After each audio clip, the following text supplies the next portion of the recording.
बड़े ध्यान से शिव अपनी साधना में मस्त थे। कामदेव उनको देख के ये सोचने लगे कि मेरे होते हुए कोई ध्यान साधना कैसे कर सकता है। कामदेव ने अपना प्रकट रूप दिखाया, पूरे तेज को प्रकट किया और भगवान शिव की साधना को भंग करने की पूर्ण कोशिश करी। भगवान शिव अपनी साधना में लीन थे, परंतु कामदेव की कलाएं देखकर उनका ध्यान भंग हुआ। गुस्से में आकर उन्होंने तीसरे नेत्र की ज्वाला से कामदेव को भस्म कर दिया। ये वो काल था जिसे हम होलाष्टक कहते हैं। ये वो 8 दिन हैं जब पूरी सृष्टि अपनी क्रूर ग्रहों की स्थिति से ग्रस्त हो जाती है। एक और प्रसंग है शास्त्रों में, कहते हैं प्रहलाद बहुत बड़े भक्त थे भगवान विष्णु के। कठोर तप साधनाएं वो भगवान विष्णु की करते थे और भगवान विष्णु साक्षात दर्शन देते थे प्रहलाद को। और प्रहलाद के पिता एक राक्षस थे, हिरण्यकश्यप। वो अपने होते हुए भगवान विष्णु की पूजा अपने ही बेटे को करते हुए देख प्रचंड गुस्से में रहते थे। तो होलाष्टक के इन्हीं 8 दिनों में उन्होंने अपनी बहन होलिका को कहा कि होलिका, तुझे तो वरदान है, तू आग में जल नहीं सकती, तो मेरे इस वंशज प्रहलाद को अपनी गोद में उठाओ और पकड़ के इसको अग्नि में ले जाओ।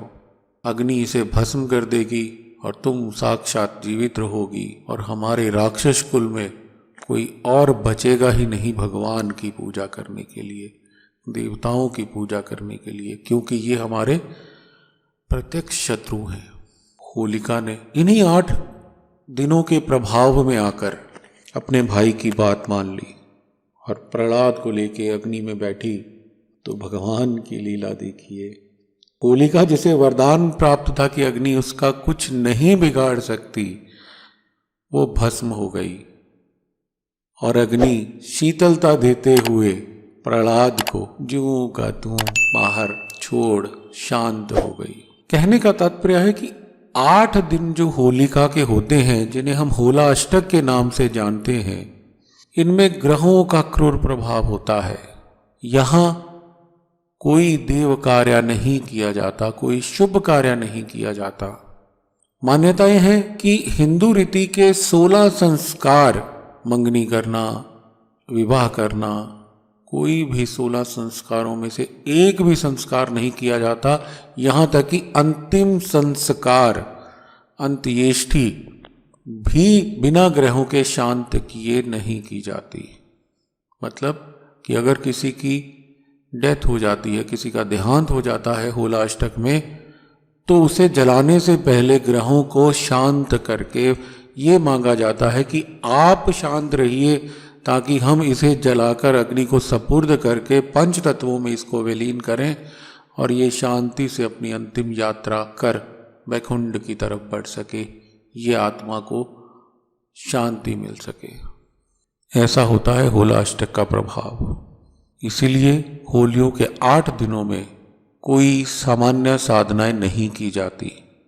हाँ, यहाँ तंत्र साधनाएं बहुत जल्दी फल देती हैं, क्योंकि तंत्र में वो साधनाएं जो क्रूर कर्मों से जुड़ती हैं, जिन्हें हम षट कर्म कहते हैं, वशीकरण, मारण, सम्मोहन, उच्चाटन, ऐसे 6 कर्म, अगर उनको साधना है, उनको पूर्ण करना है, तो ये सर्वोत्तम दिन होते हैं होलाष्टक के। पर भगवान की पूजा नहीं की जाती। जो आप नित्य कर्म कर रहे हैं उसको कर सकते हैं। कोई अनुष्ठान नया नहीं करना, कोई गृह प्रवेश नहीं करना, कोई शादी नहीं करनी, कहीं कोई विवाह बंधन के लिए तैयारी नहीं करनी, मुंडन नहीं करना। तो इन 8 दिनों के प्रभाव से हमें जहां तक हो सके अपने आप को बचा के रखना होता है। ये वो प्रभाव होते हैं जैसे एक बहुत तेज आंधी चल रही है और हम अपने आप को संभाल नहीं पा रहे, हम मार्ग में चल नहीं पा रहे, तो हमें किसी बड़े से पेड़ की या किसी घर में रह के अपने आप को बचाना चाहिए। तो ये होलाष्टक क्रूर ग्रहों की आंधियों का समय है, इससे बचना है। ज्योतिषीय गणनाओं के अनुसार फागुन अष्टमी से लेकर के फागुन पूर्णिमा तक के 8 दिनों में हर ग्रह अपने पूर्ण उग्र रूप में होता है। अष्टमी चंद्र को उग्र करती है, नवमी में सूर्य अपने उग्र स्वभाव में होते हैं, दशमी को शनि उग्र स्वभाव में होते हैं, वहीं एकादशी को शुक्र भी उग्र प्रभाव के हो जाते हैं, द्वादशी को गुरु इस उग्र प्रभाव से नहीं बच पाते, त्रयोदशी को बुद्धि का प्रतीक बुध भी उग्र हो जाता है, और चतुर्दशी को तो मंगल अपने प्रचंड उग्र स्वभाव में होता है। पूर्णिमा के दिन राहु केतु के साथ अपनी उग्रता दिखाने में संकोच नहीं करता। यही वो होला अष्टक के 8 तिथियां हैं जिनमें ग्रह अच्छा है या बुरा है, लेकिन उसका स्वभाव उग्र रूप से प्रभावी होता है, उग्र रूप से झलकता है। इसलिए अगर हम होलाष्टक में शुभ कार्य करते हैं, देवी पूजन करते हैं, देव पूजन करते हैं, सात्विकता पूजन करते हैं या शुभ कोई कार्य करते हैं, तो उसका प्रभाव सीधा नहीं पड़ता है, हमारे ऊपर उसका उल्टा प्रभाव पड़ता है। आने वाला समय हमें उन उग्र ग्रहों का पूरा प्रभाव दिखाता है। स्वभाव में उग्रता, कला क्लेश बढ़ जाना, यहाँ तक कि अकाल मृत्यु तक का भय बना रहता है। तो हमें कोई गृह प्रवेश नहीं करना है, कोई नया कार्य शुरू नहीं करना है, नई कंस्ट्रक्शन, नया निर्माण शुरू नहीं करना है, नई दुकान शुरू नहीं करनी है, शादी के लिए कोई रिश्ता नहीं देखना है। तो मात्र 8 दिन हमें शांत रह के निकालने हैं।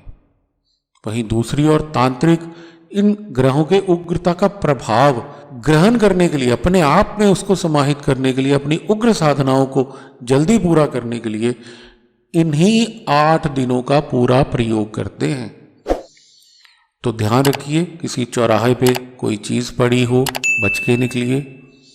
कोई आपके घर में कोई ऐसे छींटे नजर आ रहे हो तो बच के निकलिए। किसी से द्वेष है या हम जानते हैं कि ये तंत्र को जानता है, उससे थोड़ा दूर रहिए। तो होलाष्टक के इन 8 दिनों में हमें अपने आप को बचा के रखना है। अब जानते हैं कि कौन सा ग्रह किस तिथि को क्या प्रभाव हमें देने वाला है। इस वर्ष 10 मार्च को फागुन अष्टमी से ये शुरू होगा और 17 मार्च की शाम होलिका दहन के बाद ये शांत होगा। तो पूर्ण फाल्गुन को हम सब खुशियां मनाएंगे, सब रंगों से एक दूसरे को सजाएंगे, पूरा वातावरण निर्मल बनाएंगे, हर्षोल्लास से भर जाएंगे। यही ध्यान हमें होला अष्टक में रखना है। राशि अनुसार हमें क्या करना चाहिए? हमने पहले जाना कि मंगल 14 को उग्र प्रभाव का है, तो 14 कब आ रही है इस वर्ष? 17 मार्च को। मेष राशि और वृश्चिक राशि वालों को 17 मार्च को लाल मसूर की 400 ग्राम दाल दोपहर को किसी मंदिर में दान करनी चाहिए या किसी गरीब को देनी चाहिए, ताकि हम मंगल की उग्रता से बच सकें। वहीं 14 मार्च के दिन वृष और तुला राशि जो शुक्र के प्रभाव में रहती है, उसके जातकों को दिन में चावल से बनी हुई खीर किसी वृद्ध स्त्री को, विधवा स्त्री को भोजन देना चाहिए, ताकि हम शुक्र की उग्रता से बचे रहें। 16 मार्च को बुध अपने उग्र स्वभाव में होगा, तो बुध के जातक मिथुन व कन्या राशि वालों को इसके प्रभाव से बचने के लिए 12 वर्ष से कम आयु की 6 कन्याओं को, कम से कम 6 कन्याओं को बिस्किट, चॉकलेट या मीठे पदार्थ खिलाने चाहिए। और 10 मार्च अष्टमी को चंद्र उग्र स्वभाव का होगा। कर्क राशि वाले इसके उग्रता से बचने के लिए दूध का भोग अपनी माँ या अपनी मौसी को या उसके समान किसी स्त्री को जिसको हम मातृशक्ति के रूप में देखते हो, उनको इसका भोग देना चाहिए, दूध पिलाना चाहिए।